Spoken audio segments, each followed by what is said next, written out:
fíjate, aquí se intentó reformular el Estado. La reforma Caldera presidió, ¿te acuerdas? La COPRE. Porque el Estado venezolano, hay quienes creen, a propósito de Trump, la amenaza de invasión hacia Venezuela, que eso es con Maduro. Que cuando dicen el cartel de los soles, el Estado fallido, es con Maduro, están fregando a Maduro. Pero cuando tú dices el cartel de los soles, está fregando la Fuerza Armada, porque está hablando de los generales venezolanos. Todos son, como no dicen quién es, todos son unos vendedores de droga.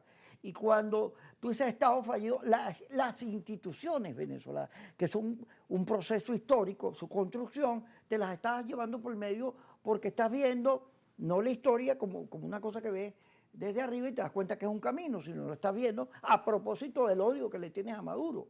Esa mentalidad pequeña es la que ha privado en Venezuela y que ha evitado discutir el tema de fondo que planteaba Pekov, Arturo Urlaspeti o Carlos Rangel en esa entrevista que yo te decía. Tienes un problema con tu Estado es exageradamente presidencialista, es muy grande, es populista, es ineficaz, pero déjame terminarte la idea. Y además, la manera en que maneja el recurso petrolero no es profesional, no genera riqueza, no se siembra, pero no es solo no se siembra, sino que inventa otros caminos distintos a la de conseguir que la industria petrolera, que esos recursos produzcan las condiciones para el desarrollo. Sembrar el petróleo, yo creo que hay que reconocer que somos un país petrolero y aprovechar esta crisis mundial, la geopolítica y todo lo que está ocurriendo, los problemas de petróleo de Estados Unidos, para producir una reforma en la ley de hidrocarburos y una discusión sobre la necesidad de abrir espacio para que los privados venezolanos puedan participar en la industria petrolera, porque ellos son empresarios de verdad, el Estado no es empresario, para que ese recurso, como ocurría antes, cuando no había nacionalización, riegue la sociedad, reparta beneficios a la sociedad y pueda generar el suficiente músculo empresarial para producir los grandes propósitos que nos pueden llevar a un país próspero. Hay dos dimensiones en el tema del Estado. Hay una dimensión que es el Estado político, que como tú dices es presidencialista y por lo tanto es autoritario. Incluso en la democracia tenía sesgos de autoritarismo. Era el partidismo, que ya en aquella época lo denunciábamos, ahora está extrapolado. En la dimensión política es muy importante. Aquí se habló de una democracia participativa.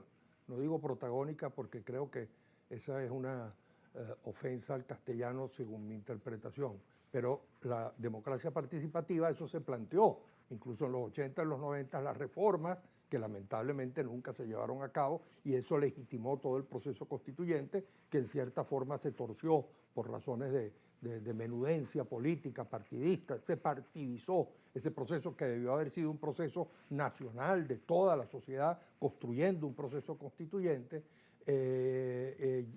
Ya de alguna manera se había avanzado, porque, por ejemplo, hicimos nada más y nada menos que el 89, que la elección de gobernadores y de alcaldes. O sea, de alguna manera el proceso de descentralización empezó a tener efectos y los alcaldes y los gobernadores tenían competencias reales y los ciudadanos empezaron a sentir esos efectos de esa descentralización.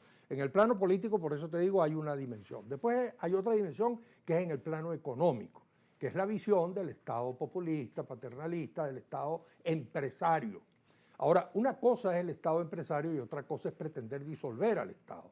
Por eso yo siempre digo que el secreto de las sociedades europeas, que a mi modo de ver en 6.000 años de historia son las menos imperfectas, las más igualitarias y las más justas que ha habido en 6.000 años de historia, las que han logrado mayor equilibrio entre libertad y justicia, han logrado ese mecanismo que es el de la frase manida de tanto mercado como sea necesario y tanto mercado como sea posible y tanto Estado como sea necesario. Entonces, en Venezuela, lamentablemente, porque los partidos empezaron a usar la riqueza petrolera, porque era una sociedad muy pequeña, porque además asumimos el esquema de sustitución de importaciones, que era un mecanismo económico hacia adentro, es decir, vamos a sustituir las importaciones buscando nuestro mercado interno, pero el mercado interno era muy pequeño. Muy chiquito. Entonces, los países que en esa misma época, eso lo hizo toda América Latina, y no por casualidad el plan de sustitución de importaciones medio funcionó un poquito en México, Argentina y Brasil porque eran mercados más grandes. Ahora, mientras nosotros estábamos en esa idea del plan de sustitución de importaciones, los tigres asiáticos y todos los demás estaban pensando en exportaciones. Y China ha logrado lo que ha logrado, no solamente porque, bueno, además tiene un inmenso mercado interno, igual que Estados Unidos, pero Japón, por decirte algo, que no tiene recursos de ningún tipo, todo lo hizo porque pensó en las exportaciones. Entonces siempre aquí dijimos, desde los años 80, desde los años 90, muchísimos dijeron, expertos y muchísimos políticos decíamos que había que buscar la manera de empezar a producir aquello en lo cual nosotros teníamos ventajas comparativas y pensar en el mercado hacia afuera. Eso significaba una visión completamente distinta de la que teníamos. Ahora, el Estado tiene efectivamente que no ser empresario. Fíjate que aquí siempre se dijo, Venezuela es un país rico. Y mi hermano, el militar, cuando hizo su estado mayor en la época de Carlos Andrés Pérez, en París, un día llega y me dice, mira, aquí el Ministerio de Defensa tiene más presupuesto que toda Venezuela. Y mi hermano, el que fue embajador, cuando fue embajador en Canadá, me dijo, aquí en Canadá, el Ministerio de Salud, de Sanidad, tiene más presupuesto que toda Venezuela, que todo el presupuesto de Venezuela, imagínate. Nosotros nunca fuimos ricos. ¿Por qué? Porque creíamos que éramos ricos porque teníamos la fuente del petróleo, pero la riqueza de los países se hace cuando millones de seres humanos empiezan a producir zapatos, tijeras, camisas, libros, lo que tú quieras, cuando millones de seres humanos producen aquello en lo que somos competitivos. Aquí debería haber miles de fábricas de chocolate. Debería haber miles de fábricas de café, de plantaciones de café e industrias de café. Deberíamos ser otra vez grandes exportadores de cacao, de café, de chocolate, industrializado con valor agregado nacional. O sea, es triste que nuestro cacao sea el mejor del mundo y entonces en el mundo lo usan para hacer el mejor chocolate del mundo. Nosotros deberíamos estar haciendo el mejor chocolate del mundo.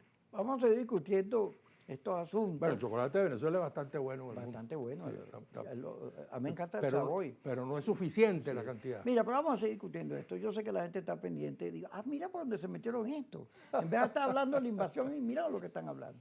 Bueno, ya van a ver la relación cuando regresemos.